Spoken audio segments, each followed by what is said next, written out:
Hey y'all, it's Laura and welcome back to a Cocoa Vanilla Studio layout using this beautiful mood board that I created to accompany the new No Limits collection from Cocoa Vanilla. So this is a new space themed collection, and while initially I was like, oh, it's a boy collection, but it's kind of not. It's definitely very easy to use for boy photos, and this particular photo is of my oldest son, who is 17, and obviously a boy, and so it works pretty well for his photos, but there's not a lot of boy words or phrases in it.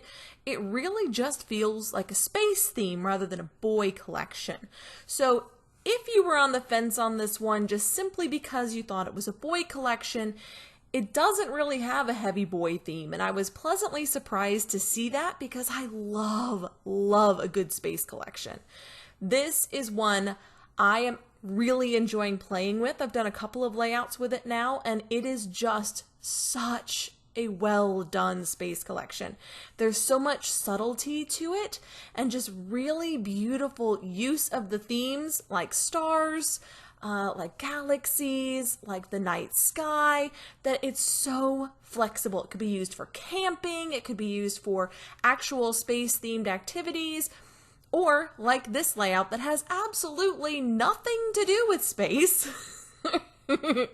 It just works because the colors are so beautiful. They're rich, they're vibrant. It's not a soft palette at all. It's a very rich, vibrant color palette, and I really have enjoyed it. So in doing this layout, I am working with a new design that I am really enjoying at the moment. I foresee a go-to design about this one in the future because I've found myself using it fairly often, and it's a lot of fun. It's essentially just creating columns, so just like in a Word document, you can create columns. In an Excel document on the computer, you can create columns. On a layout, you can create columns. And in this particular layout, I'm going with 2 from that beautiful rich navy paper and 1 from the orange. And I really wanted that orange to stand out a lot from those blues because the blues are going to have some really detailed stitching on them, which is going to draw a lot of attention to them. And by making the center column a nice, bright, contrasting color in this orange, it's going to make sure that my photo still gets that same amount of attention as those 2 other columns and doesn't just sort of fade in the background. Now, I didn't measure any of this. I just kind of went for it and marked with a pencil line and that's good enough and moved on. So is it perfect? Nope. And that's okay. Scrapbooking does not have to be perfect. It's okay to put aside your perfectionist tendencies, if you have them, and just really enjoy yourself with scrapbooking. Don't worry about getting everything perfect. Just have some fun. Now, here is what my idea was. These are some printed stars, and they're just simply outlined stars that I found online, and I arranged them into this column pattern, and I am punching out the outside and the inside of the big stars, and then just the outside of the smaller stars, as I'm going to show you just there. Aren't that beautiful? So lovely. And on the other side, this title.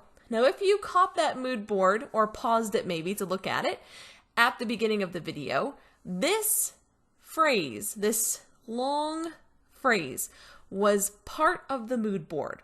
It is something I found online and I thought was fantastic and thought it would make a great title for a layout. So this title says, "The only limits in life are the ones you make." And I loved that, especially for a layout about my oldest son, who is both autistic and has a physical disability. I think it's really important to encourage him to pursue his dreams, whatever those dreams may be. And so that is the purpose of this layout, is to encourage him to pursue his dreams and to also celebrate him a little bit as well. So I am going to just use a very simple straight stitch for these stars. I do find if you're working in small shapes particularly, the straight stitch is just the easiest way to go. Trying to do my absolutely favorite chain stitch is really too textural, too big for these small shapes. So when you're working on something like this that's very delicate, that's very intricate, I would stick with the straight stitch. If you're working on something that's larger, like a great big round circle in the background or straight lines, then the chain stitch creates a really beautiful, thick, textural look.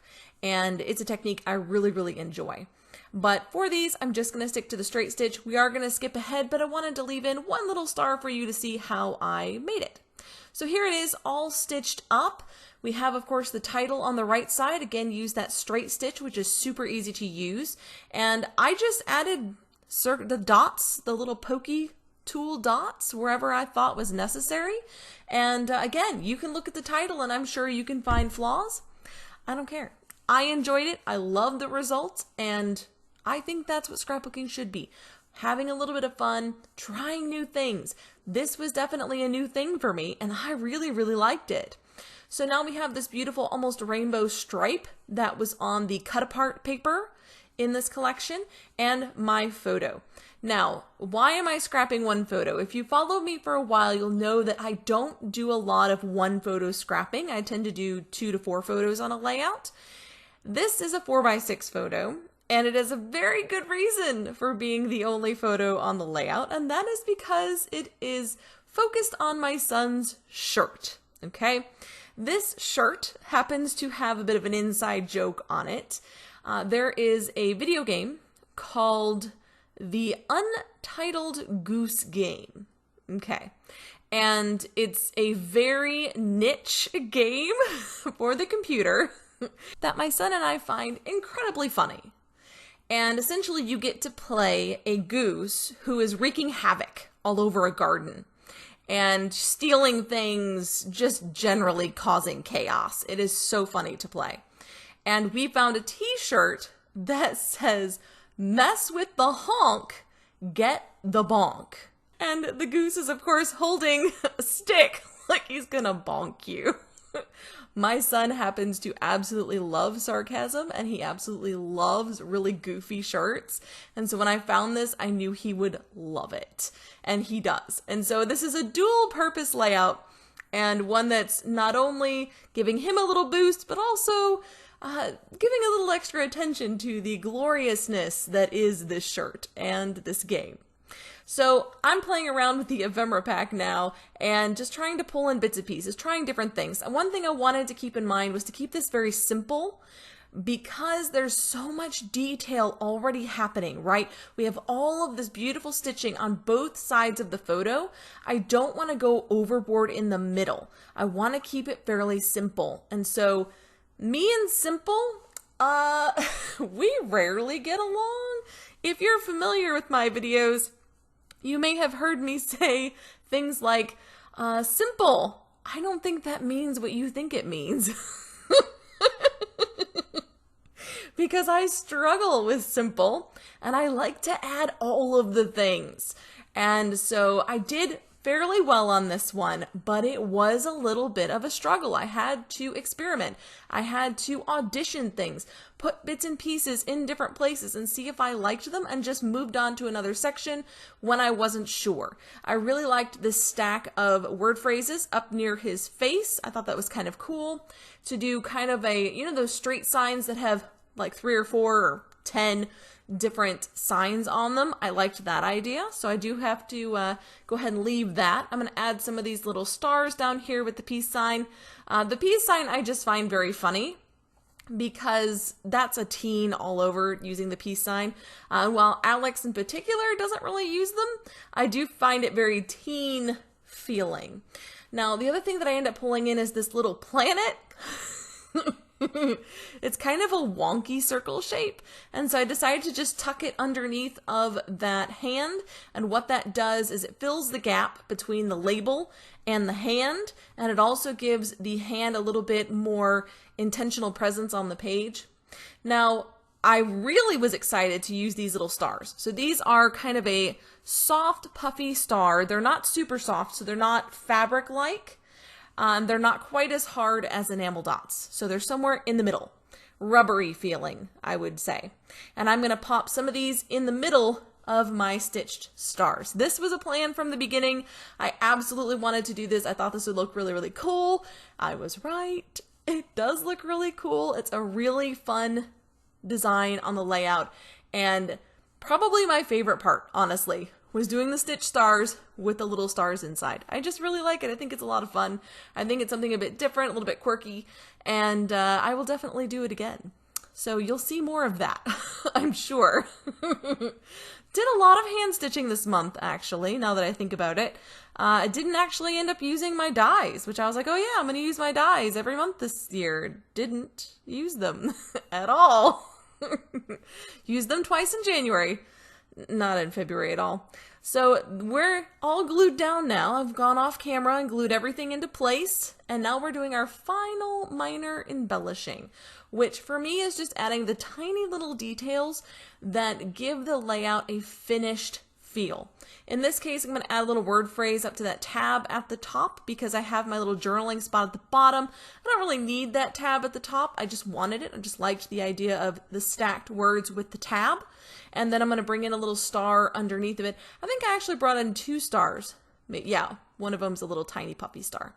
So a couple little stars up here in this top corner.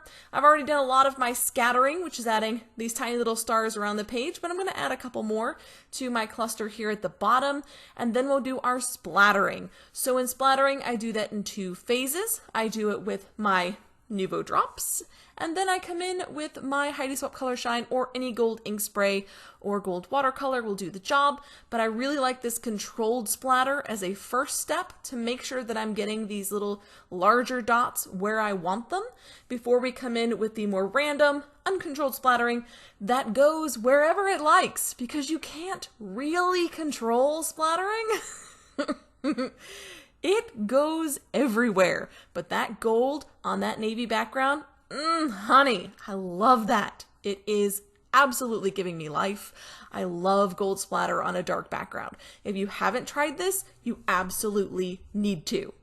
But that's about it for this layout. Be sure to check out the mood board challenge on the Cocoa Vanilla blog, as well as in their Facebook group, and I hope you'll join in. It was a fun one. Until next time, bye y'all.